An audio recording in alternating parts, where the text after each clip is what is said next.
Como tu nueva esposa, te permito que tu madre viva en mi antiguo apartamento, anunció mi nuera en la fiesta de bodas.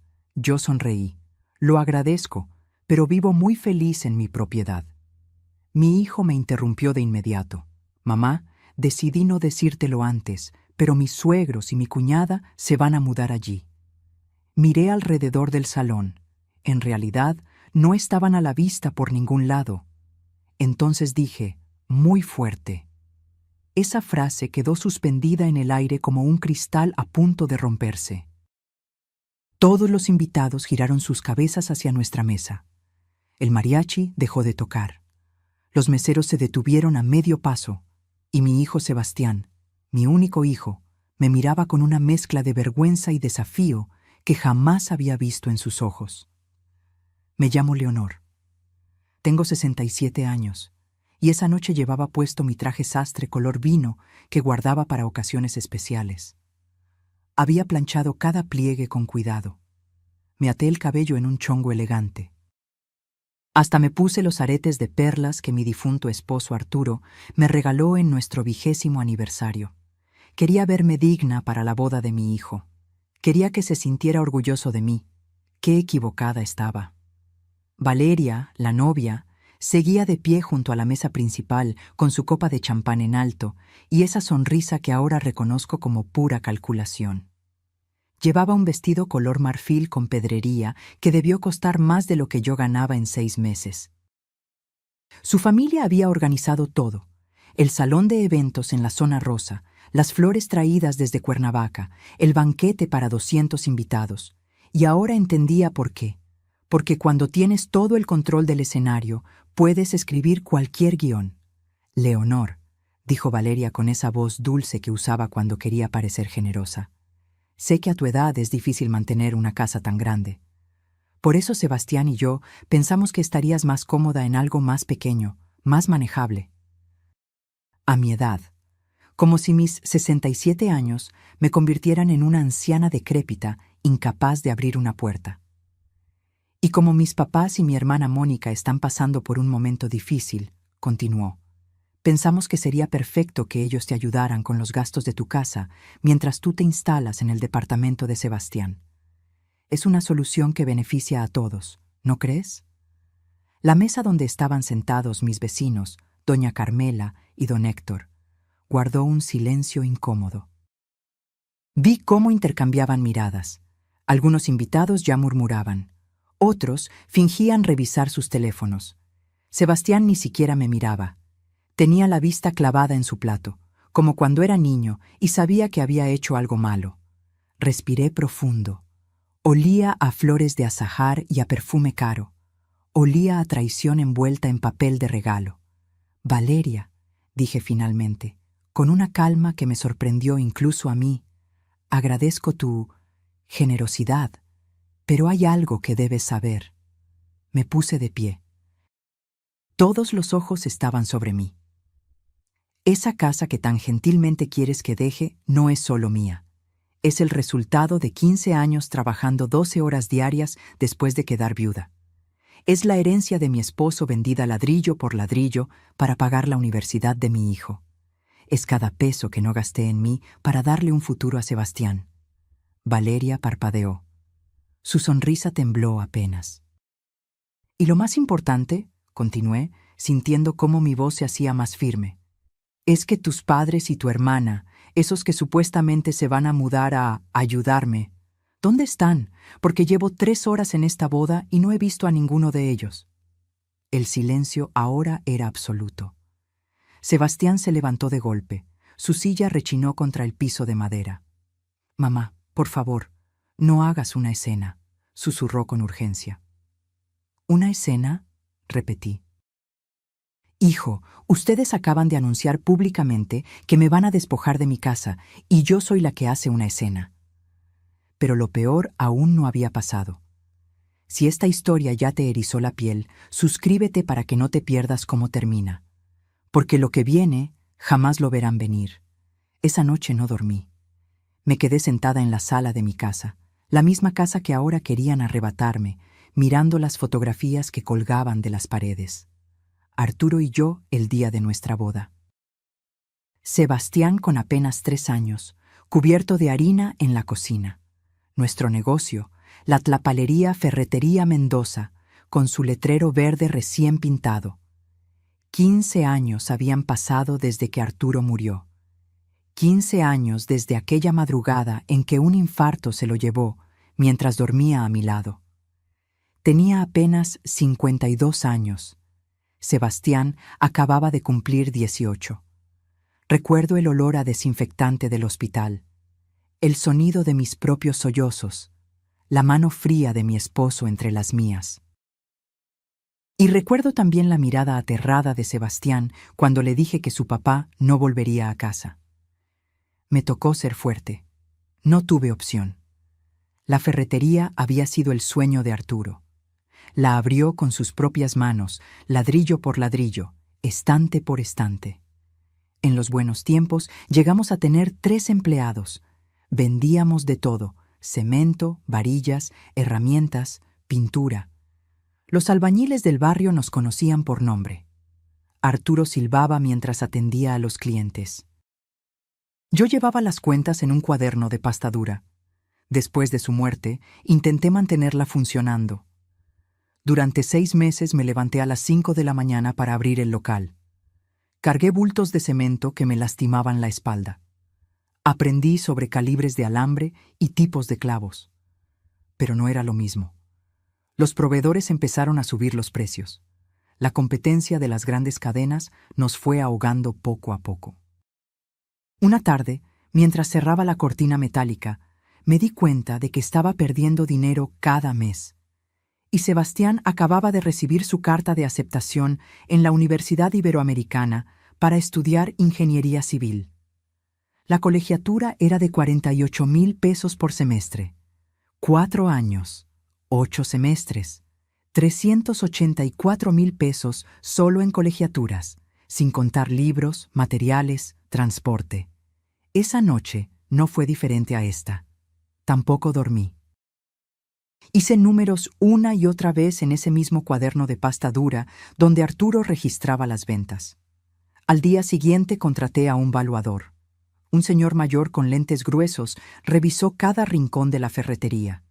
El inventario, la ubicación, el local en renta, la clientela. 2,800,000 pesos, dijo finalmente. Es un negocio noble, señora Mendoza. Lamento que tenga que venderlo. Y lo vendí. Firmé los papeles con mano temblorosa. Vi cómo desmantelaban el letrero verde. Empaqué los recuerdos en cajas de cartón. Con ese dinero hice 3 cosas. Pagué los 4 años completos de la Universidad de Sebastián por adelantado. Compré la casa donde ahora vivo, una propiedad en la Colonia del Valle que costó 4,500,000 pesos, y con lo que quedó, compré un departamento de 2 recámaras en la Roma Norte por 1,200,000 pesos que puse a nombre de Sebastián. «Es tu herencia, mijo», le dije cuando cumplió 21. «Para cuando te cases, para que tengas dónde empezar». Él me abrazó. Me dijo que era la mejor madre del mundo. Prometió que jamás me defraudaría. Pero las promesas, descubrí después, pesan menos que el aire cuando hay una mujer hermosa susurrándote al oído. Yo me quedé con apenas 200,000 pesos de ahorro. Busqué trabajo como contadora independiente. Había estudiado contabilidad antes de casarme, aunque nunca la ejercí formalmente. Empecé a llevar las cuentas de pequeños negocios del barrio: una tintorería, 2 papelerías, una cafetería. Ganaba lo suficiente para mis gastos sin tocar mis ahorros. Nunca le pedí nada a Sebastián, ni un peso, ni un favor. Quería que volara libre, que construyera su vida sin el peso de la culpa o la obligación. Pero ahora, sentada en mi sala a las 3 de la mañana, con el traje de fiesta todavía puesto y el maquillaje corrido por las lágrimas, me preguntaba si no había cometido el peor error de mi vida. Porque al darle todo sin pedirle nada a cambio, tal vez le enseñé que mi amor no tenía precio. Y lo que no tiene precio, cualquiera puede pisotearlo. La primera vez que Sebastián me habló de Valeria fue un domingo. Llegó a comer con esa sonrisa nerviosa que tenía cuando quería contarme algo importante. Traía flores, cosa que no hacía desde que era adolescente. Mamá, conocí a alguien, dijo mientras yo servía el mole que tanto le gustaba. Era hace 2 años. Sebastián tenía 33, trabajaba en una constructora importante y ganaba bien. Había tenido novias antes, pero ninguna lo había puesto así, con los ojos brillantes, las manos inquietas, esa energía de quien acaba de descubrir algo maravilloso. Se llama Valeria, es administradora de empresas. La conocí en una conferencia sobre desarrollo urbano. 3 semanas después me la presentó. Recuerdo que llegó con tacones altos que hacían ruido contra el piso de mi casa. Llevaba lentes oscuros aunque estábamos en interiores. Su bolsa costaba más que mi refrigerador. Me saludó con 2 besos al aire, de esos que no tocan realmente tu mejilla. Señora Leonor, qué casa tan acogedora, dijo, mirando alrededor con una sonrisa que no alcanzaba sus ojos. Acogedora. Esa palabra que la gente usa cuando no quiere decir pequeña o modesta. Durante la comida, habló principalmente de sí misma, de su trabajo en la empresa familiar, de sus viajes a Cancún y Los Cabos, de su papá que había sido empresario importante. Todo en pasado, noté, pero no le di importancia entonces. Sebastián me contó que enviudó muy joven, dijo de repente, mirándome con algo que parecía compasión. Debe haber sido muy duro criar a un hijo sola. Lo fue, respondí, pero valió cada sacrificio. Por supuesto, aunque ahora ya puede descansar, ¿no? Sebastián ya es un hombre hecho y derecho. Sonaba razonable, incluso amable, pero había algo en su tono que me incomodaba, como si estuviera midiendo, calculando, planeando. Las visitas se hicieron más frecuentes. Y con cada una, Valeria dejaba caer pequeños comentarios, como semillas envenenadas plantadas con cuidado. Esta casa es enorme para una sola persona. ¿No se siente sola a veces? He visto departamentos preciosos para personas de tu edad, Leonor, modernos, con elevador, sin tantas escaleras que cuidar. ¿No has pensado en vender? Con lo que vale esta propiedad podrías vivir tranquila el resto de tu vida sin preocupaciones. Y lo peor, siempre lo decía delante de Sebastián. Siempre con esa voz dulce, preocupada, como si realmente le importara mi bienestar. Al principio, mi hijo la interrumpía. Valeria, mi mamá está bien donde está. Pero poco a poco empezó a quedarse callado, luego a asentir, después a repetir las mismas frases. Un día llegó solo a visitarme. Fue hace 1 año, apenas 6 meses después de comenzar su relación con Valeria. Mamá, he estado pensando, dijo, removiendo nerviosamente su café. Esta casa sí es muy grande para ti. Y el mantenimiento debe ser caro. Las escaleras, el jardín. Sebastián, llevo 15 años cuidando esta casa. Me gusta mi jardín. Me gusta tener espacio. Lo sé. Solo digo que, bueno, tienes el departamento. Es más práctico. Y podrías rentar esta casa, tener ingresos extras. Valeria no estaba presente, pero era como si estuviera sentada entre nosotros, susurrando desde sus labios. ¿Esto es idea tuya o de Valeria?, pregunté directamente. Se puso rojo. Es una conversación que tuvimos, sí, pero tiene sentido, mamá. Piénsalo. No volví a mencionar el tema, pero comencé a observar, a prestar atención. Noté cómo Valeria tocaba el brazo de Sebastián cada vez que yo decía algo. Un toque suave, casi imperceptible, pero constante, como un recordatorio. Noté cómo desviaba conversaciones cuando yo hablaba de mis planes, de las mejoras que quería hacer en la casa, de mi jardín de bugambilias. Noté cómo siempre, encontraba la manera de mencionar lo complicada que era mi vida, lo cansada que debía estar, lo sola que vivía. Una tarde, mientras ella estaba en el baño, revisé el teléfono de Sebastián que había dejado en la mesa. Sí, lo hice, y no me arrepiento. Vi mensajes de Valeria. Tu mamá es terca, pero ya va a ceder. Solo sigue insistiendo. Esa casa vale una fortuna, amor. piensa en nuestro futuro. Mis papás realmente necesitan un lugar. Y tu mamá tiene opciones. Cerré el teléfono con manos temblorosas, pero no dije nada, porque sabía que si confrontaba a Sebastián, él defendería a Valeria, porque así funcionan estas manipulaciones. Te aíslan lentamente de quienes podrían abrirte los ojos. Así que esperé, observé, y me preparé para el golpe que sabía que vendría.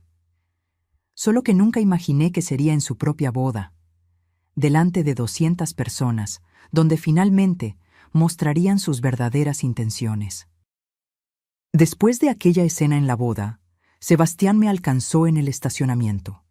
Yo buscaba las llaves de mi auto con manos temblorosas, las luces de los coches reflejándose en el pavimento mojado. Había llovido durante la fiesta, como si el cielo también llorara por lo que acababa de presenciar. «Mamá, espera». Su voz sonaba desesperada. Me detuve. No me di vuelta. «Necesito explicarte». ¿Explicarme qué, Sebastián? ¿Que decidieron mi vida sin consultarme? ¿Que me humillaron frente a toda esa gente? No fue así. Valeria solo quería...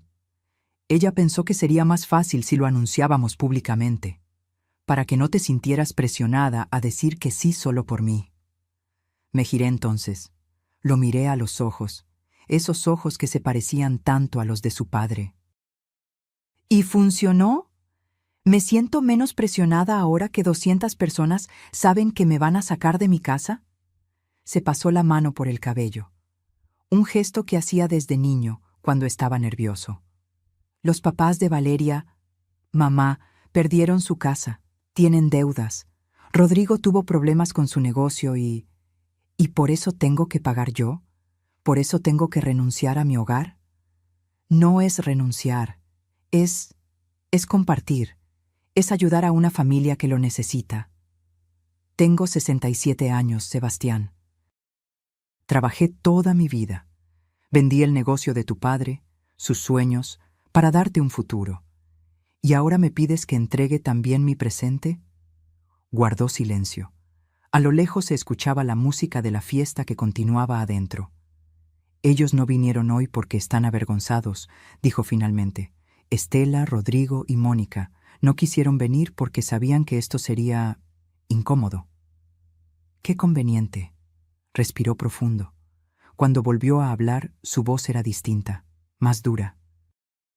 Mamá, vas a tener que entender que ya no eres solo tú. Ahora soy parte de una familia más grande. Valeria es mi esposa. Sus problemas son mis problemas. Y necesito que tú... ¿Que yo qué? ¿Que me sacrifique una vez más? ¿Que me haga pequeña para que otros quepan? No respondió. Y en ese silencio entendí que había perdido algo más que una casa. Había perdido al hijo que crié. Me subí a mi auto y manejé hasta mi casa llorando todo el camino. Las calles de la Ciudad de México brillaban con la lluvia reciente. Pasé frente a la antigua ubicación de la ferretería. Ahora era una tienda de conveniencia. Ni siquiera quedaban rastros del letrero verde. Durante los siguientes 3 días, Sebastián no me llamó, pero Valeria sí. Leonor, lamento mucho cómo salieron las cosas. Su voz sonaba ensayada. No era mi intención incomodarte. Solo pensé que sería más fácil si todos estábamos de acuerdo desde el principio. Nadie me preguntó si yo estaba de acuerdo. Lo sé, por eso te llamo. Quiero explicarte bien la situación. ¿Podemos vernos? Tal vez en un café, tranquilas, solo nosotras dos. Accedí. No porque confiara en ella, sino porque necesitaba entender exactamente con qué estaba lidiando. Nos encontramos en un Starbucks de Polanco. Ella llegó tarde, como siempre, con lentes de sol enormes y esa bolsa carísima. Mi familia está pasando por un momento muy difícil. Comenzó después de pedir un latte con leche de almendras. Mi papá, Rodrigo, tuvo una empresa de importaciones. Era exitoso, Leonor. Teníamos una casa en Bosques, 2 autos del año. Pero hace 3 años todo se complicó. Hubo problemas con proveedores, deudas acumuladas. ¿Cuánto deben?, pregunté directamente. Parpadeó, sorprendida por mi franqueza. Eso no se trata solo de dinero. Se trata de dignidad. De no dejar que mi familia duerma en la calle. ¿Dónde están viviendo ahora? En un departamento rentado, pequeño. Mi mamá Estela tuvo que buscar trabajo después de años de ser ama de casa. Mi hermana Mónica se divorció hace poco y está con ellos. Es humillante para todos. Bebió de su café. Vi sus uñas perfectamente arregladas, su reloj que costaba más que 3 meses de mis ingresos. Tu casa tiene 4 recámaras, continuó. Espacio más que suficiente. Ellos podrían ayudarte con el mantenimiento, con los gastos, y tú estarías más tranquila en el departamento de Sebastián, sin escaleras, sin jardín que cuidar, sin responsabilidades. Me gustan mis responsabilidades. Leonor, su tono cambió, se volvió más frío. Sé razonable. Sebastián es mi esposo ahora. Esto no es solo tu decisión. El departamento también está a su nombre. Técnicamente, ya tiene derecho legal sobre esa propiedad. Ahí estaba, la amenaza apenas velada. ¿Me estás diciendo que van a obligarme?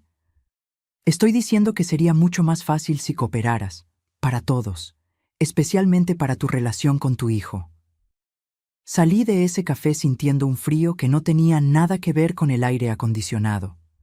Esa noche contraté a un investigador privado, un señor recomendado por don Héctor, mi vecino. Se llamaba Ernesto Galván, tenía una oficina modesta en la Narvarte. Necesito saber todo sobre la familia Torres, le dije. Rodrigo, Estela y Mónica. Sus deudas, su pasado, todo. Me cobró 20,000 pesos por adelantado. Valió cada peso. Lo que descubrió me heló la sangre. El informe llegó una semana después. 30 páginas que leí sentada en mi cocina, con una taza de café que se enfrió sin que le diera un solo sorbo. Rodrigo Torres no había perdido su negocio por problemas con proveedores. Lo perdió porque apostaba. Casinos, póker online, apuestas deportivas. Debía 850,000 pesos a prestamistas. Uno de ellos con conexiones que preferí no investigar más a fondo. Estela Torres había sido despedida de su último empleo en una boutique por robo hormiga. Pequeñas cosas al principio. Un pañuelo, unos aretes, después montos mayores.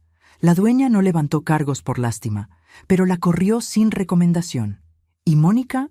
Mónica era quizás la peor. Tenía historial de fraude inmobiliario. Convenció a 3 personas mayores de invertir en propiedades que nunca existieron. Una de las víctimas era una viuda de 72 años que perdió los ahorros de toda su vida. 300,000 pesos.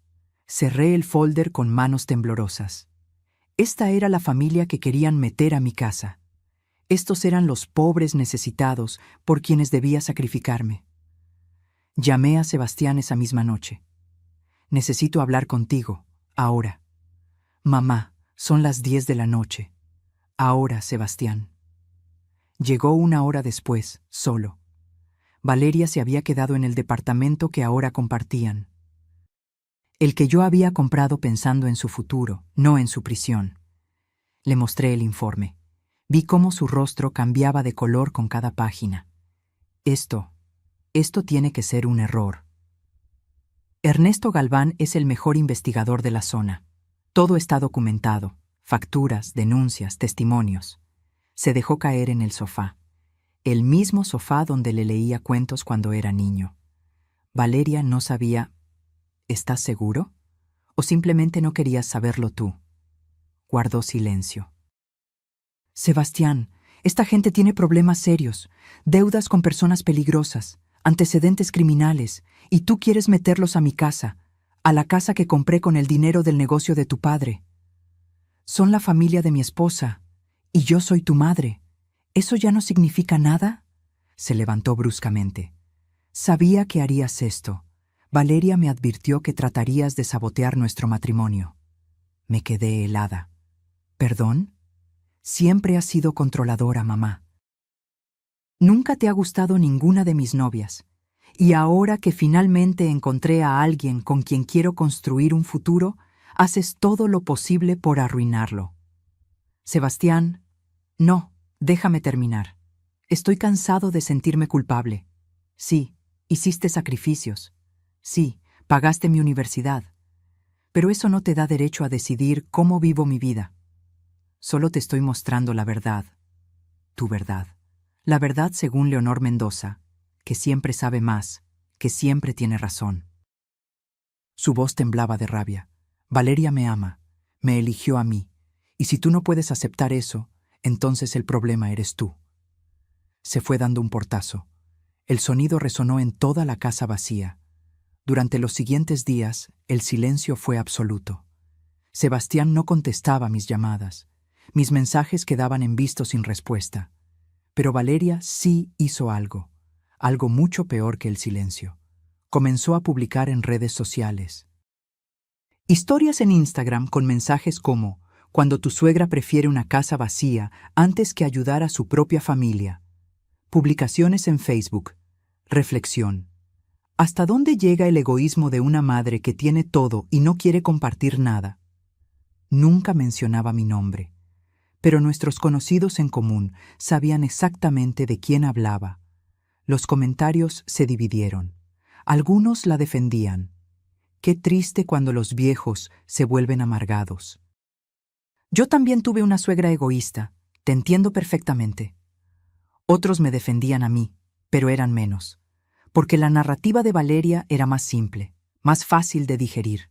Mujer joven y bondadosa contra suegra cruel que no quiere ayudar. Doña Carmela, mi vecina de toda la vida, vino una tarde con pan dulce. No les hagas caso, Leonor. La gente habla porque no sabe. Pero sí sabía, o al menos algunos sabían. Recibí llamadas de familiares lejanos, primos que no veía hace años, todos con el mismo mensaje. ¿Es verdad que no quieres ayudar a la familia de tu nuera? En el mercado, la señora que me vendía verduras me miró diferente. En misa, algunas mujeres dejaron de saludarme.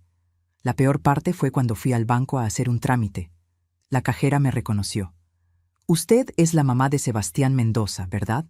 Vi lo que publicó su nuera. Qué pena, señora. Los hijos de ahora no valoran lo que uno hace por ellos. No era compasión lo que vi en sus ojos, era lástima, y algo peor, satisfacción. Ese placer morboso de ver a alguien más hundido en problemas. Una noche, alguien tocó mi puerta a las 11. Era Sebastián. Traía maletas. ¿Puedo quedarme aquí esta noche?, preguntó con voz pequeña. ¿Qué pasó? Discutimos. Valeria, ella dice que si no convenzo de mudarte es porque la amo más a ti que a ella. Lo dejé pasar. Le preparé té de manzanilla. Se sentó en la mesa de la cocina como cuando tenía 20 años y venía a contarme sus problemas. Mamá, estoy cansado. Valeria llora todos los días por sus papás. Me dice que soy un mal hijo porque no la apoyo. Pero tú también me haces sentir culpable. No quiero que te sientas culpable, hijo. Quiero que uses la cabeza. ¿Y si...? Se detuvo, como si le costara decir las palabras. ¿Y si les dejas la casa solo por un tiempo? Hasta que mejore su situación. 1 año, tal vez 2. Lo miré directamente. ¿Tú confías en que se irán después de ese tiempo? No respondió, porque sabía la respuesta. Se quedó esa noche. Pero en la mañana, Valeria llegó llorando, suplicándole que volviera. Y él se fue. Me quedé sola en mi casa. Esa casa que ahora sentía demasiado grande, demasiado silenciosa. Y por primera vez en 15 años, desde que enterré a Arturo, lloré sintiendo que había perdido todo. Pero aún no sabía que lo peor todavía estaba por llegar. Pasaron 2 semanas sin noticias de Sebastián. 2 semanas en las que me desperté cada mañana con un peso en el pecho que no me dejaba respirar bien. Me paraba frente al espejo del baño y veía a una mujer que ya no reconocía. Ojos hinchados, arrugas más profundas, el cabello más gris de lo que recordaba. Pero el dolor, descubrí, puede convertirse en otra cosa cuando lo dejas reposar. Puede transformarse en claridad, en determinación, en algo frío y afilado como un cuchillo. Una mañana me desperté diferente, me até el cabello, me puse mi blusa de siempre, preparé café Y tomé una decisión. No iba a seguir siendo la víctima de esta historia. Llamé nuevamente a Ernesto Galván. Señora Mendoza, su voz sonaba sorprendida. No esperaba saber de usted tan pronto. Necesito que profundice más, mucho más. Quiero saber todo sobre Valeria también, su pasado, sus relaciones anteriores, su trabajo, todo. Eso va a costar. Tengo ahorros. Dígame cuánto. Acordamos 30,000 pesos más, dinero que dolía gastar, pero que sabía era una inversión en mi futuro. Mientras Ernesto trabajaba, yo también lo hice. Comencé a documentar todo. Cada mensaje de texto, cada publicación en redes sociales, cada interacción. Compré un cuaderno nuevo, de esos de pasta dura como el que usaba Arturo para el negocio. En la primera página escribí La verdad de los Torres. También contraté a un abogado. No cualquier abogado, licenciada Patricia Cervantes, especialista en derecho familiar y patrimonial. Tenía un despacho pequeño, pero su reputación era impecable. Cuénteme todo, dijo cuando nos sentamos en su oficina. Le conté. Desde la boda hasta las amenazas veladas de Valeria. Le mostré los documentos de propiedad de mi casa y del departamento. Se quitó los lentes y me miró con una expresión que no supe interpretar. Señora Leonor, ¿usted sabía que su casa no está completamente a su nombre? Sentí que el piso se movía bajo mis pies. ¿Cómo que no? Cuando compró esta propiedad hace 15 años, firmó un fideicomiso. Mire aquí.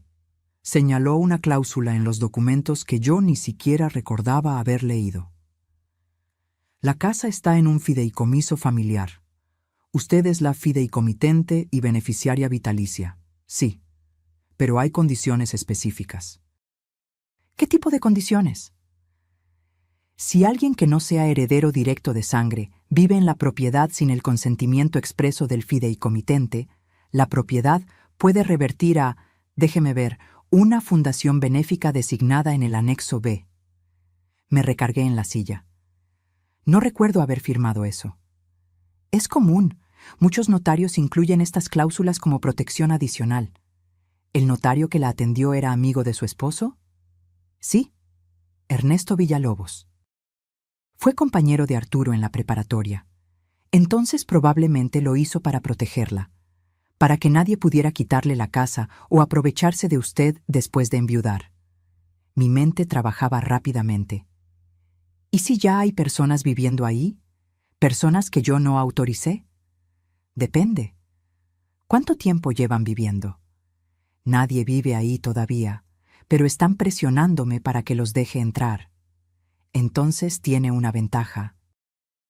Según esta cláusula, si permite que vivan personas no autorizadas por más de 90 días continuos, el fideicomiso se activa automáticamente. Pierde la propiedad. ¿Y si yo quiero activarlo antes, puedo hacerlo intencionalmente? La licenciada Cervantes me miró con renovado interés. Explíqueme qué tiene en mente. Le expliqué. Todo. Mi plan todavía estaba formándose, pero la idea central estaba clara. Si iba a perder algo, sería bajo mis propios términos, no los de ellos. 3 días después, Ernesto Galván me entregó su segundo informe. Este era aún más grueso que el primero. Me senté en mi sala, con una taza de té de tila para calmar los nervios, y empecé a leer. Valeria García Torres, 28 años. Pero las sorpresas comenzaban mucho antes de su edad. Había tenido 3 relaciones serias en los últimos 5 años, todas con hombres mayores, todos con propiedades o negocios. La primera relación terminó en una demanda por acoso, después de que él le pidió que devolviera un auto que le había regalado. Se arregló fuera de corte. La segunda relación fue con un empresario de Querétaro. Duraron 8 meses. 3 meses después de terminar, el hombre perdió su empresa en circunstancias extrañas. Documentos firmados que no recordaba haber firmado. Cuentas vaciadas. Nunca pudo probar que Valeria estuviera involucrada, pero el investigador había encontrado transferencias a nombre de Estela Torres en fechas sospechosas. La tercera relación, me dejó sin aire. había estado comprometida. El hombre se llamaba Ricardo Salinas, dueño de 3 franquicias de comida rápida. Rico, mucho más que Sebastián. El compromiso se rompió 2 semanas antes de la boda. ¿Por qué? Porque la madre de Ricardo contrató un investigador privado. Descubrió lo mismo que yo estaba descubriendo ahora, y Ricardo tuvo las agallas de terminar la relación. Valeria demandó por daño moral. Perdió el caso, pero Ricardo tuvo que pagarle 50,000 pesos solo para cerrar el proceso sin más escándalos. Después de eso apareció Sebastián, mi hijo, ingeniero civil con buen sueldo, propiedades y lo más importante, una madre viuda con una casa grande en colonia prestigiosa. Seguí leyendo. El informe incluía capturas de pantalla de conversaciones que Ernesto había conseguido a través de contactos. Mensajes entre Valeria y Mónica. Este sí pica. La vieja no va a durar mucho con esa presión. ¿Y si se niega? No se va a negar. Sebastián ya está de mi lado. Y si la vieja no coopera, haremos su vida imposible hasta que ceda. Mis manos temblaban tanto que tuve que dejar las hojas sobre la mesa. Había más. Valeria no trabajaba en ninguna empresa familiar. Esa empresa quebró hace 4 años. Desde entonces vivía de pequeños trabajos temporales y principalmente de préstamos de amigos y conocidos que nunca devolvía. Su título de administración de empresas era real, pero había sido suspendida de su último trabajo por malversación de fondos. Cantidades pequeñas, pero suficientes para que la despidieran sin recomendación. La familia Torres completa era una estafa ambulante. Y mi hijo se había casado con la cabecilla. Esa noche no dormí. Me quedé sentada en mi cocina, con todas las páginas del informe extendidas frente a mí, como piezas de un rompecabezas macabro. Pero ahora sabía la verdad. Y la verdad, por dolorosa que fuera, me daba poder. El teléfono sonó a las 2 de la mañana. Era Sebastián. «Mamá». Su voz sonaba extraña. «Necesito decirte algo». «¿Qué pasó?» Firmé un contrato de arrendamiento de tu casa. Valeria me dijo que tú ya habías aceptado mudarte y que solo faltaba formalizar el acuerdo con sus papás. Yo firmé como avalista porque el departamento está a mi nombre. Me quedé en silencio, un silencio largo, pesado. «Mamá, ¿cuándo firmaste eso?» «Hace 3 días. Pero hoy vi el contrato completo y... Mamá dice que sus papás pueden vivir ahí por tiempo indefinido y que si tú no desalojas en 30 días, pueden iniciar un proceso legal». Cerré los ojos, respiré profundo. «Ya veo. Lo siento». Yo pensé, Valeria me dijo, «Ya sé lo que te dijo y sé lo que firmaste. ¿Qué voy a hacer?» «Tú ya hiciste tu elección, Sebastián. Ahora yo voy a hacer la mía». Colgué antes de que pudiera responder. Me serví una copa del brandy que guardaba para ocasiones especiales. Arturo lo había comprado para celebrar nuestro aniversario número 25. Nunca llegamos a ese aniversario. Bebí lentamente, sintiendo cómo el líquido quemaba mi garganta. Y entonces, con la claridad que solo llega en los momentos más oscuros, supe exactamente qué tenía que hacer. Les di exactamente lo que querían. O al menos, eso creyeron. 3 días después de esa llamada nocturna, invité a Sebastián y Valeria a mi casa. Preparé café y compré pan dulce de la panadería de la esquina, como hacía cuando Sebastián era niño. Valeria llegó con una sonrisa que no alcanzaba sus ojos. Sebastián no me miraba directamente. «Gracias por recibirnos, Leonor», dijo ella, acomodándose en mi sofá como si ya fuera suyo. «Sé que las cosas se pusieron tensas, pero al final, la familia es familia, ¿verdad?». Sonreí. Una sonrisa cansada, derrotada. La sonrisa que querían ver. «Tienen razón. He estado pensando mucho estos días». Serví el café con mano ligeramente temblorosa. Un detalle que no pasó desapercibido. «Ya no soy joven. Esta casa es mucho para mí sola». Vi cómo Valeria se enderezaba, cómo sus ojos brillaban con victoria anticipada. El departamento de Sebastián es más práctico, continué. Sin escaleras, sin jardín que mantener. Y si la familia de Valeria realmente necesita ayuda...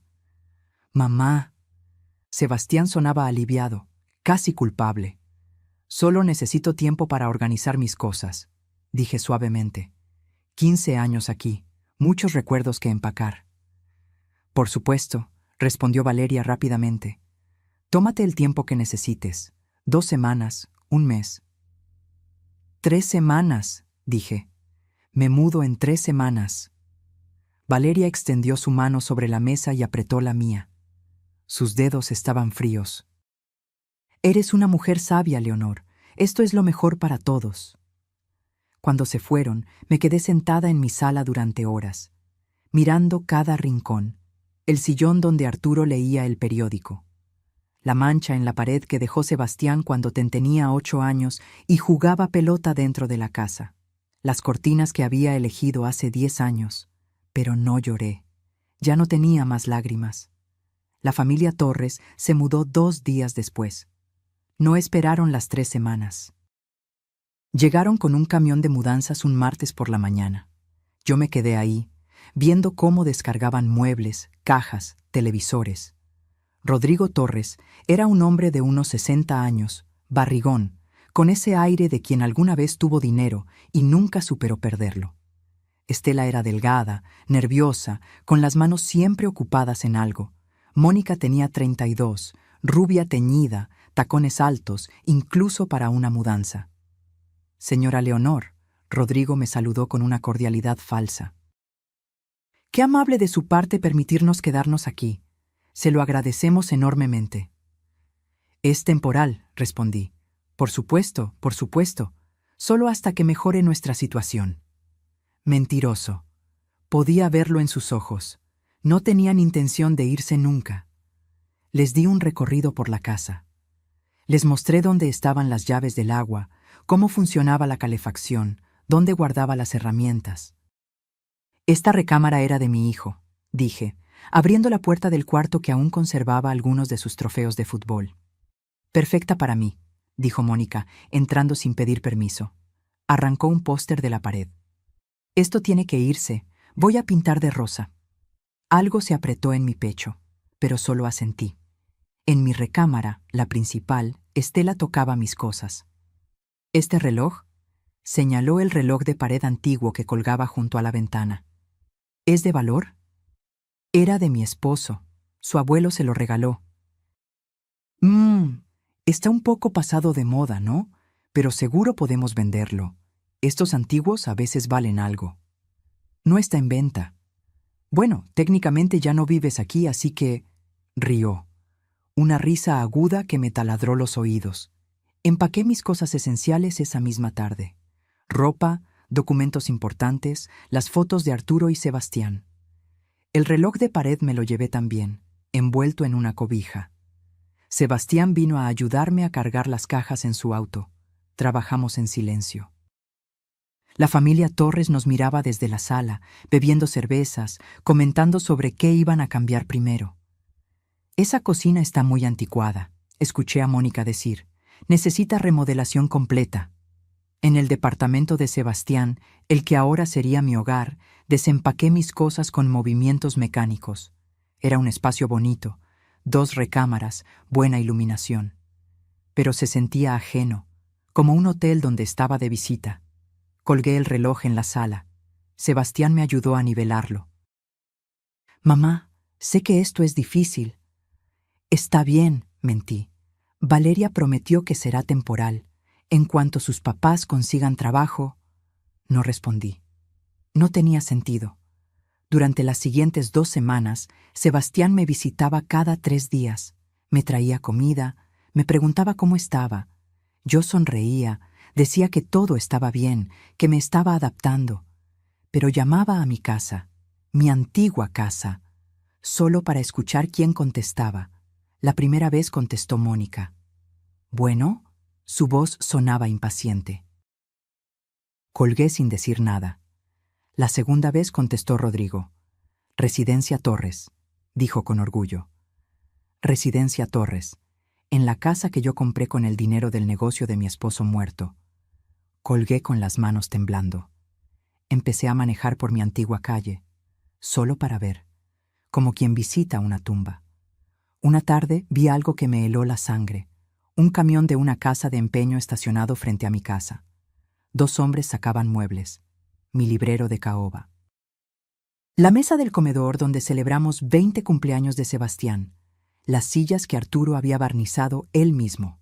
Llamé a Sebastián inmediatamente. Están vendiendo mis muebles. ¿Qué?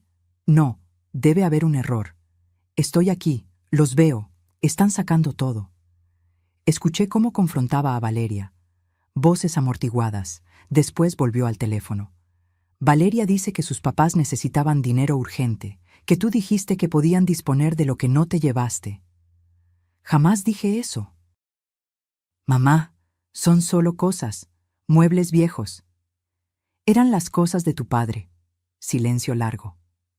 Lo siento, pero ya no puedo hacer nada. Ya se los llevaron. Esa noche recibí una llamada de doña Carmela, mi ex vecina. Leonor, necesito contarte algo. La familia esa, están destrozando tu jardín. Arrancaron todas tus bugambilias. Dicen que van a hacer una terraza moderna. Las bugambilias que había plantado hace 12 años, que regaba cada mañana, que podaba con mis propias manos. También vi que vendieron tu reloj de pared, continuó doña Carmela. El que estaba en la sala. Lo vi en una publicación de Facebook. Lo vendieron por 15,000 pesos. Ese reloj estaba en mi recámara. Me lo llevé. Entonces tenían otro igual, porque definitivamente era el tuyo. Tenía la inscripción en la parte de atrás, ¿no? Para Arturo, con amor eterno. Se me cortó la respiración. Habían entrado al departamento. Habían robado el reloj mientras yo no estaba. Llamé a Sebastián. No contestó. Le escribí. Me dejó en visto. Llamé a Valeria. Ella sí contestó. Leonor, no sé de qué hablas. Mi mamá encontró ese reloj en un closet de la casa. Pensó que lo habías dejado porque no lo querías. Mentirosa. Yo me lo llevé. Ustedes entraron a mi departamento. Ten cuidado con lo que acusas. No tienes pruebas. Y honestamente, a tu edad, es normal olvidar dónde dejas las cosas. Colgó. Me senté en el piso de mi departamento prestado, rodeada de cajas a medio desempacar, y por primera vez entendí verdaderamente con qué tipo de gente estaba lidiando. No eran solo oportunistas, eran depredadores, pero yo también podía serlo. Saqué mi cuaderno, el de pasta dura, y agregué una página nueva, evidencias de robo y violación de propiedad privada. Debajo comencé a escribir cada detalle, cada objeto robado, cada mentira. La trampa estaba lista. Solo faltaba que cayeran completamente en ella, y les faltaban exactamente 67 días para que se activara la cláusula del fideicomiso.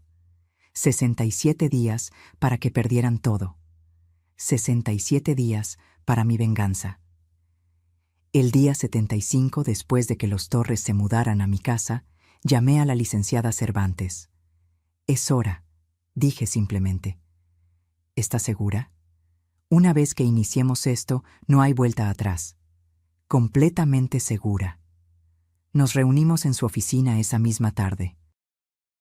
Llevé mi cuaderno, todas las evidencias que había recopilado, las fotografías que doña Carmela me había enviado, capturas de pantalla de las publicaciones donde vendían mis pertenencias. Han pasado más de 90 días, explicó la licenciada, revisando sus notas. Según la cláusula del fideicomiso, al permitir que personas no autorizadas vivan en la propiedad por más de 90 días consecutivos, usted ha violado los términos del contrato. Pero yo no los autoricé, ellos se impusieron. Legalmente, al mudarse y entregarles las llaves, se considera autorización implícita. Sin embargo, me miró por encima de sus lentes. Hay una cláusula adicional que probablemente nunca leyó completamente. Abrió el documento del fideicomiso en una página marcada con banderitas amarillas. Dice aquí: En caso de violación de los términos por coerción o fraude comprobable hacia el fideicomitente, éste puede solicitar la activación inmediata del fideicomiso con transferencia de la propiedad a la fundación benéfica designada, conservando el derecho de residencia vitalicia si así lo desea. No entiendo. ¿Significa que si puede probar que la obligaron a dejar su casa mediante engaño o manipulación, usted puede activar el fideicomiso intencionalmente? La propiedad pasa a la fundación, los Torres no tienen ningún derecho sobre ella, y usted puede elegir si quiere seguir viviendo ahí como beneficiaria vitalicia. Sentí como algo se expandía en mi pecho. Esperanza, poder. ¿Y puedo probarlo? Con lo que me mostró hoy sí, el contrato de arrendamiento que su hijo firmó sin su consentimiento, los mensajes de texto amenazantes, las ventas no autorizadas de su propiedad personal, el robo del reloj, todo esto constituye coerción y fraude. ¿Cuánto tiempo tomará? Si presentamos hoy, y considerando que tenemos documentación sólida, podríamos tener una resolución en 3 semanas, tal vez 4. Háganlo. Esa noche no le dije nada a Sebastián, ni siquiera cuando vino con comida china y me preguntó cómo estaba. Comí mi chow mein en silencio, asentía en los momentos apropiados, dejaba que hablara sobre su trabajo. Valeria está muy feliz, comentó. Dice que sus papás finalmente se sienten en paz. Que tu casa les dio estabilidad. ¡Qué bien!, respondí con una sonrisa suave. ¿Ves, mamá?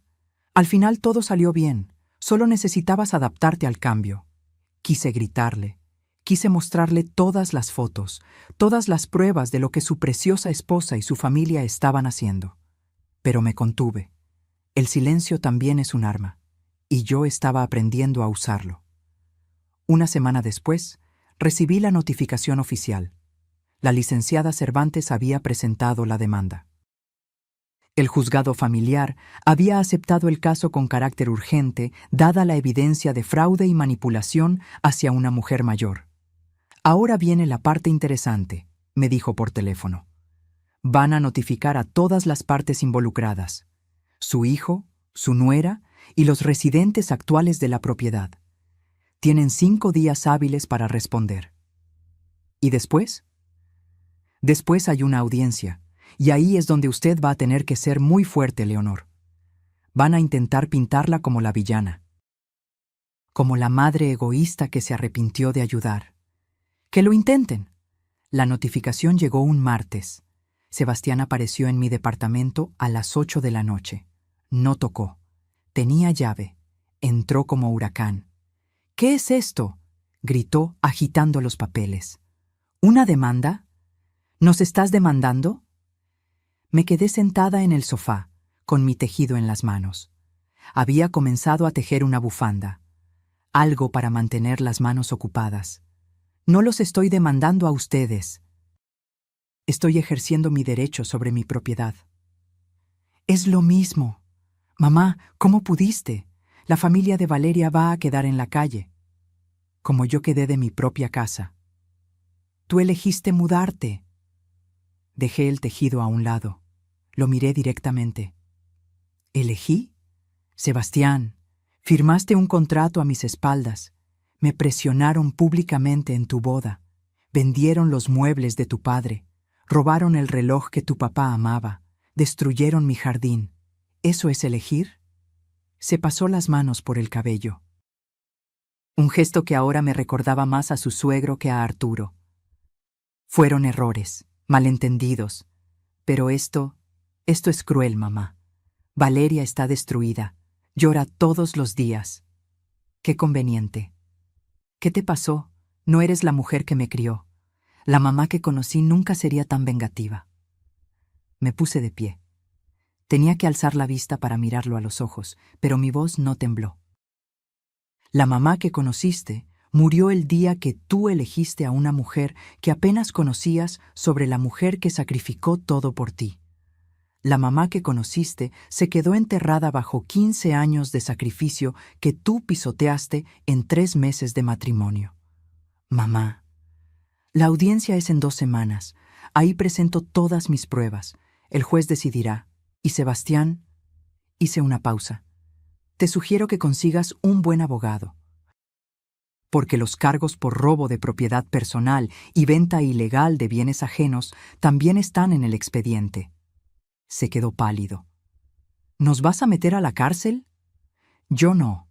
La ley lo hará si encuentran culpables a quienes vendieron el reloj de tu padre, mis muebles y todo lo demás. Se fue sin decir más. La puerta se cerró con un ruido sordo. Me senté de nuevo. Mis manos temblaban, pero no de miedo, de adrenalina, de poder recuperado.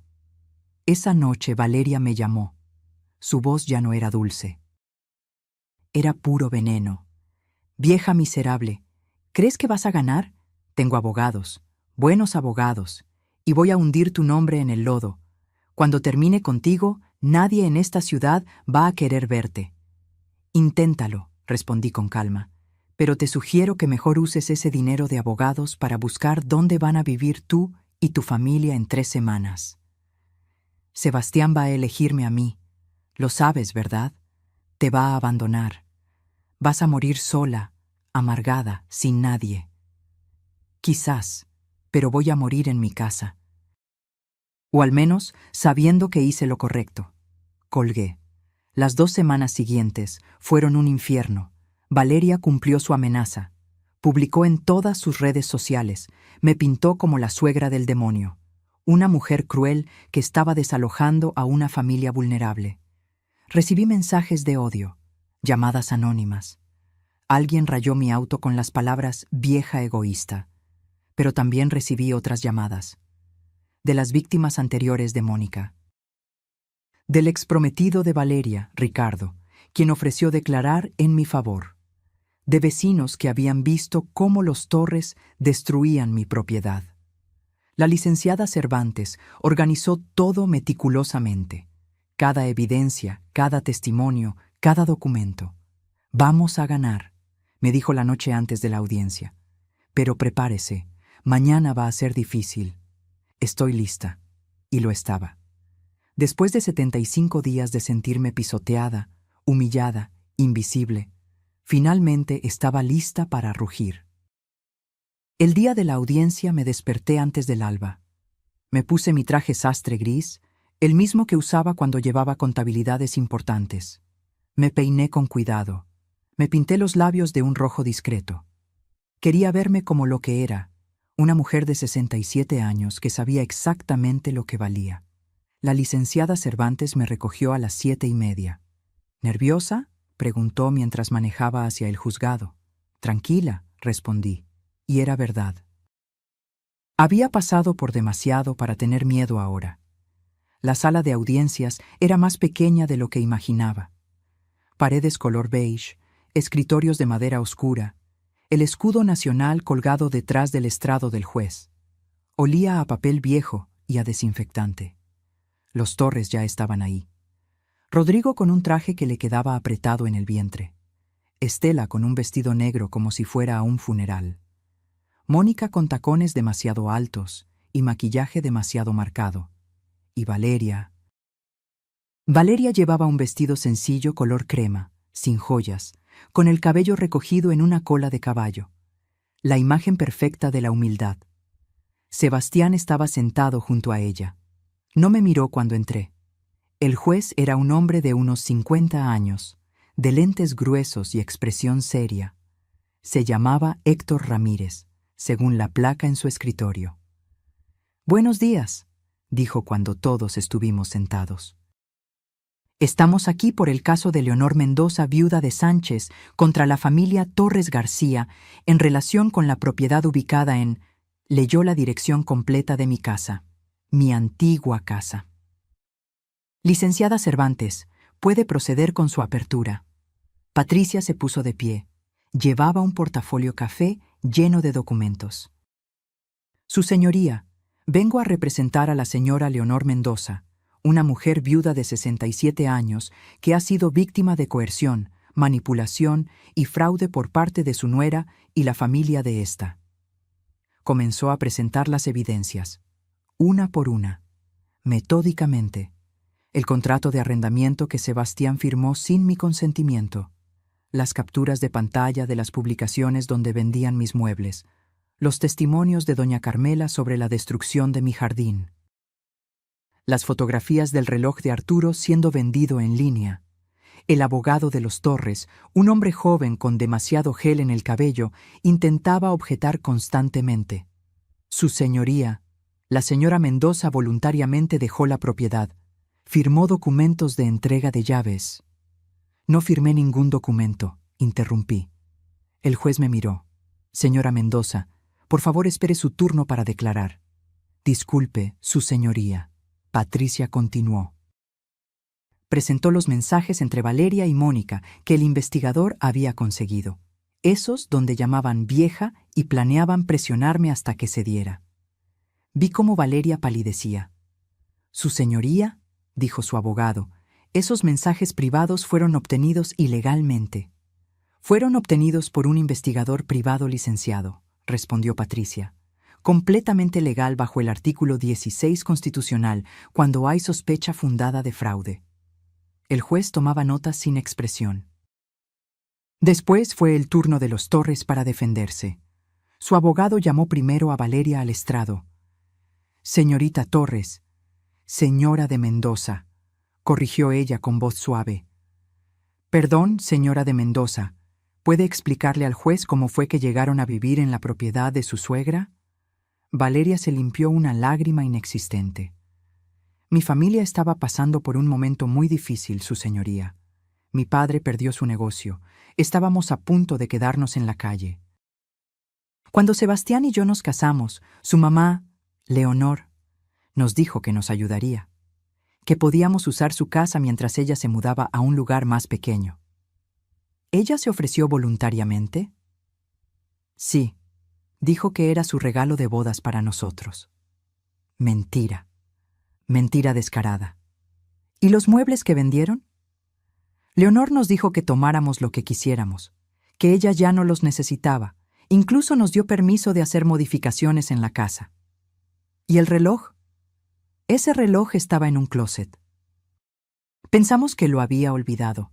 Mi mamá lo vendió para comprar comida. No sabíamos que era importante. Cada palabra era como una puñalada, pero me mantuve quieta. Serena. El juez la miró directamente. ¿Tiene pruebas de que la señora Mendoza autorizó estas acciones? Valeria titubeó. Fue verbal, todo fue de palabra. Entiendo. Llamaron después a Sebastián. Mi hijo subió al estrado evitando mi mirada. Señor Mendoza, dijo el abogado de los Torres. ¿Su madre estaba de acuerdo con el arreglo? Sebastián se removió incómodo en su asiento. Ella estaba reacia al principio, pero eventualmente entendió que era lo mejor. ¿Usted diría que la obligaron? No, yo no lo creo. ¿No lo cree o no la obligaron? La voz del juez era afilada. Hubo presión, sí, pero... ¿presión de quién? Sebastián miró a Valeria. Ella le sostuvo la mirada con ojos suplicantes. De las circunstancias. La familia de Valeria necesitaba ayuda y... Responda a la pregunta, señor Mendoza. ¿Su madre fue presionada o no? El silencio se extendió, pesado, denso. Sí, dijo finalmente, en voz baja. Sí fue presionada. Escuché el grito ahogado de Valeria. El juez tomó nota. Después me tocó a mí. Subí al estrado con paso firme. Puse mi mano sobre la Biblia y juré decir la verdad. Y la dije. Toda. Sin adornos, sin dramatismos. Solo los hechos. Les conté sobre el anuncio en la boda, sobre los mensajes de presión, sobre el contrato firmado a mis espaldas, sobre ver cómo vendían los recuerdos de mi esposo muerto, sobre las bugambilias arrancadas, sobre el reloj robado. ¿Por qué no se defendió antes, señora Mendoza?, preguntó el juez.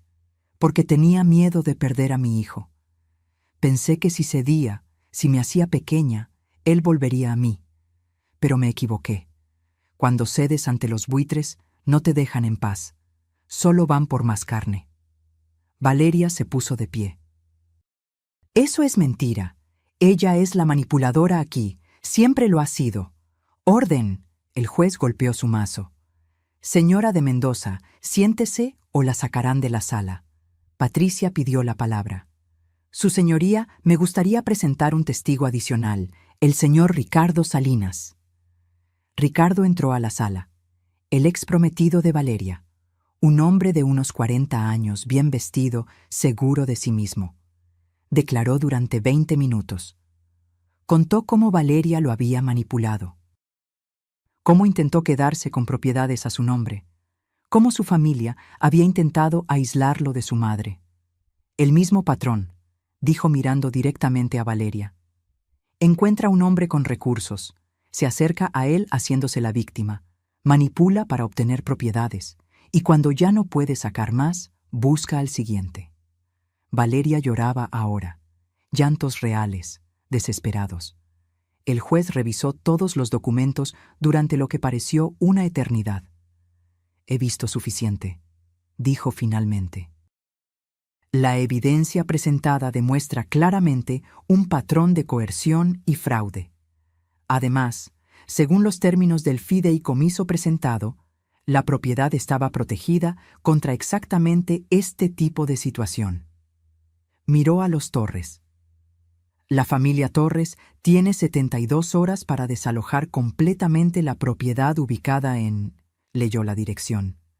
Cualquier bien que permanezca después de ese plazo será considerado abandonado. Además, se ordenará una investigación por los cargos de venta ilegal de propiedad ajena. ¡No!, gritó Estela. ¡No tenemos a dónde ir! Debieron pensarlo antes de destruir el patrimonio de la señora Mendoza. Luego me miró a mí.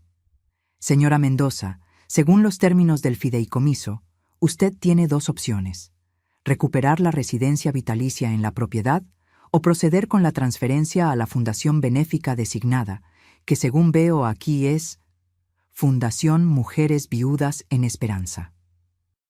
Respiré profundo.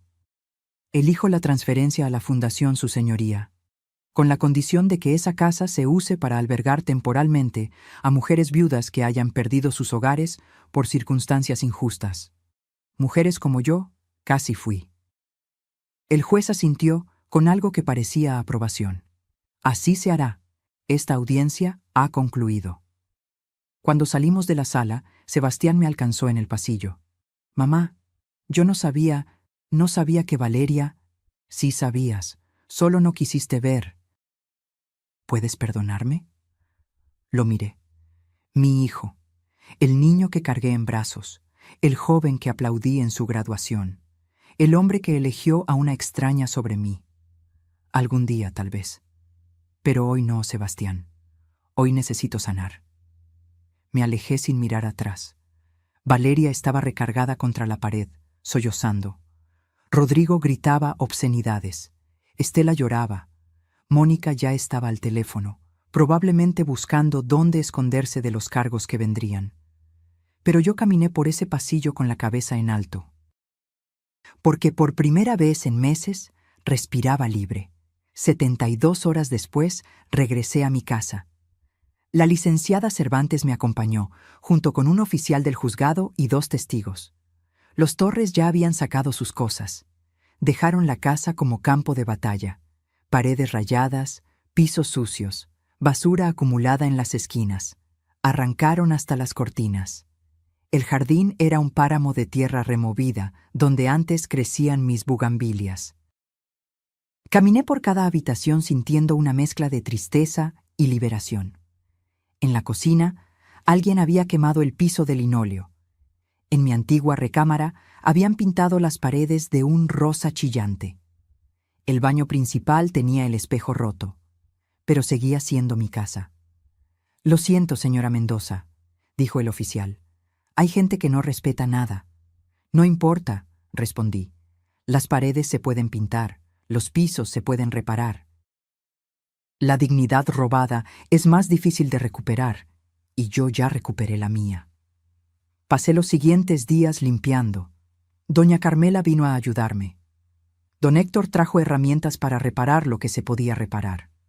Otros vecinos, los que siempre me habían apoyado, llegaron con escobas, cubetas, pintura.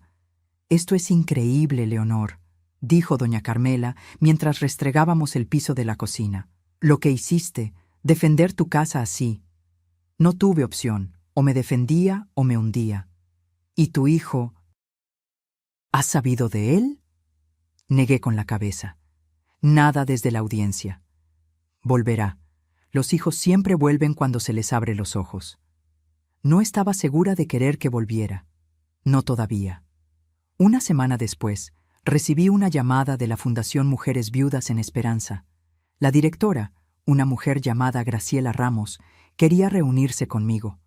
Nos vimos en un café de la Condesa. Señora Mendoza, comenzó con una sonrisa cálida. Primero que nada, déjeme decirle que lo que hizo es extraordinario. Esa casa puede albergar hasta 6 mujeres al mismo tiempo. Con las reparaciones adecuadas, será un refugio para quienes más lo necesitan. ¿Y yo? Pregunté. El juez dijo que tenía residencia vitalicia si la quería. Sí, podría vivir ahí como administradora, ayudar a coordinar el refugio, o si prefiere, podemos designar a otra persona y usted solo visitaría cuando quisiera. Pensé en ello. Pensé en vivir rodeada de mujeres que habían perdido todo, como casi lo pierdo yo. En convertir mi dolor en propósito. Quiero participar, dije. No como administradora de tiempo completo, soy vieja para eso, pero quiero ayudar, contar mi historia a las mujeres que lleguen, que sepan que se puede sobrevivir a la traición, que se puede recuperar la dignidad. Graciela extendió su mano. La estreché. 2 semanas después, la casa estaba transformada. Habíamos pintado todas las paredes de colores claros, compramos muebles sencillos pero dignos.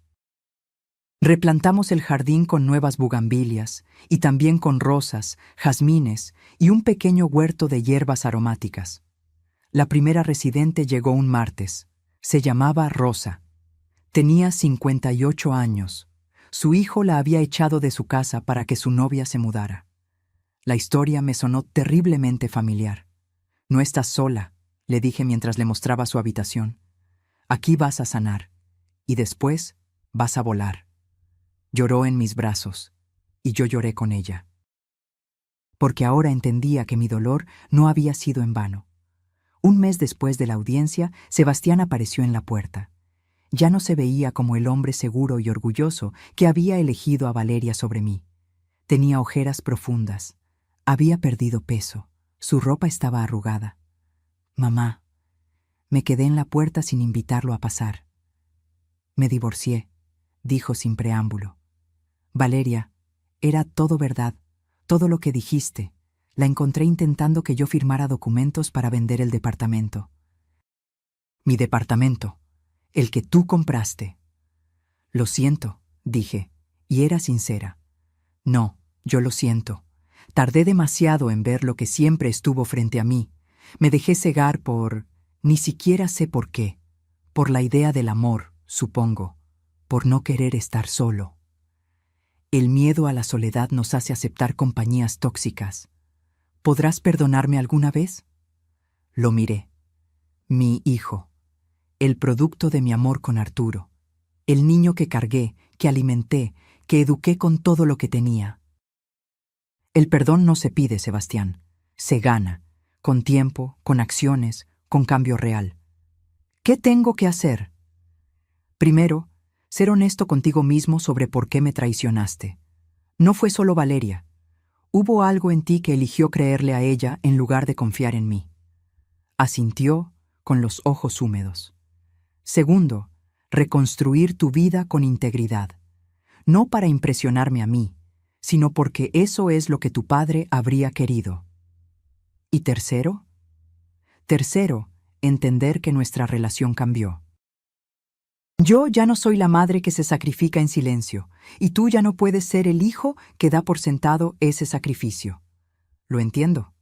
Bien, hice una pausa. Hay una habitación disponible aquí. No para ti, pero podrías venir una vez a la semana a ayudar con el mantenimiento, con el jardín, conocer a las mujeres que se están recuperando, aprender de sus historias. ¿Me estás dando una oportunidad?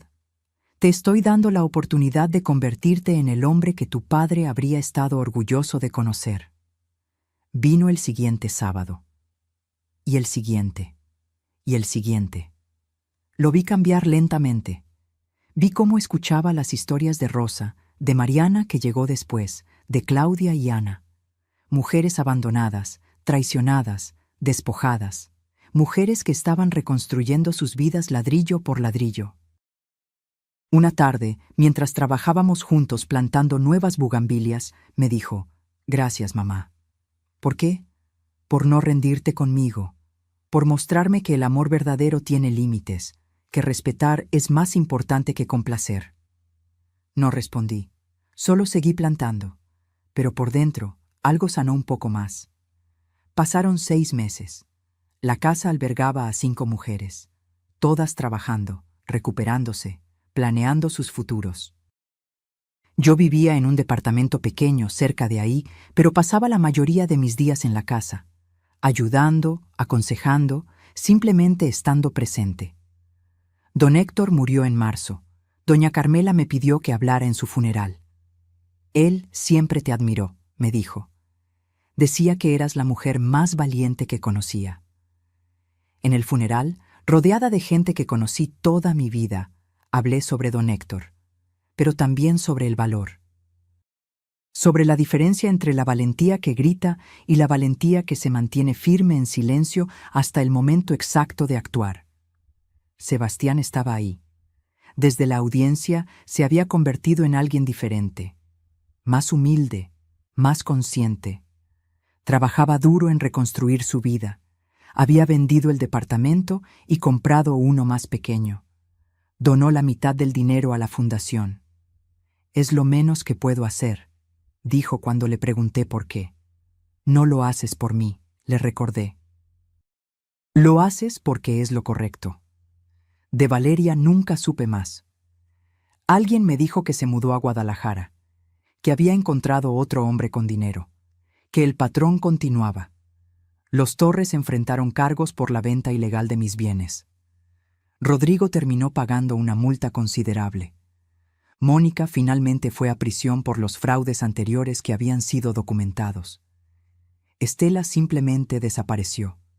No sentí alegría por su desgracia, pero tampoco sentí pena, sentí nada. Y eso era liberador. Un año después de la audiencia, en una tarde tibia de octubre, estaba sentada en el jardín de la casa. Las bugambilias habían crecido hermosas, más vibrantes que nunca. Rosa estaba adentro preparando la cena.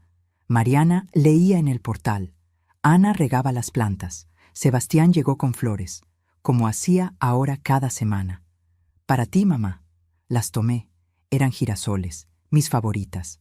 «¿Cómo estás?», preguntó, sentándose a mi lado. «Bien, realmente bien». Y era verdad. «Conocí a alguien», dijo tímidamente. «Se llama Patricia. Es profesora. ¿Te gustaría conocerla?» «¿Ya le contaste tu historia?» «Toda, incluyendo las partes feas, incluyendo lo que le hice a mi madre». «¿Y qué dijo?»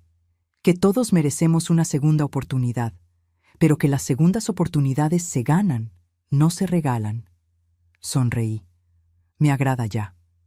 Esa noche, después de que Sebastián se fue, me quedé sentada en el jardín hasta que oscureció. Miraba las estrellas apareciendo una por una en el cielo de la Ciudad de México. Pensé en Arturo, en cómo habría manejado todo esto, probablemente con más gracia que yo, pero también pensé que estaría orgulloso, no de la venganza, sino de la dignidad recuperada, porque esto nunca fue sobre castigar, fue sobre no permitir que me borraran. Rosa salió con 2 tazas de té. «Pensé que le gustaría un poco de compañía, señora Leonor». «Gracias, hija». Se sentó a mi lado en silencio. Después de un rato dijo: «Mi hijo llamó hoy». «¿Sí?» «Quiere hablar. Dice que su novia lo dejó cuando se dio cuenta de que yo no tenía dinero que darle». «¿Y qué le dijiste?» «Que lo vería, pero en mis términos. Que si quiere una relación conmigo, tiene que ganársela». Le apreté la mano. «Bien hecho. Aprendí de la mejor». Bebimos nuestro té en silencio mientras la noche se instalaba completamente. Y en ese silencio entendí algo fundamental. La verdadera riqueza nunca estuvo en la casa, ni en los muebles, ni en las propiedades. La verdadera riqueza estaba en saber cuándo pelear, cuándo ceder, y cuándo simplemente caminar con la cabeza en alto, sabiendo que hiciste lo correcto. Estaba en no permitir que te conviertan en víctima de tu propia bondad. Estaba en entender que el amor sin respeto es solo manipulación disfrazada.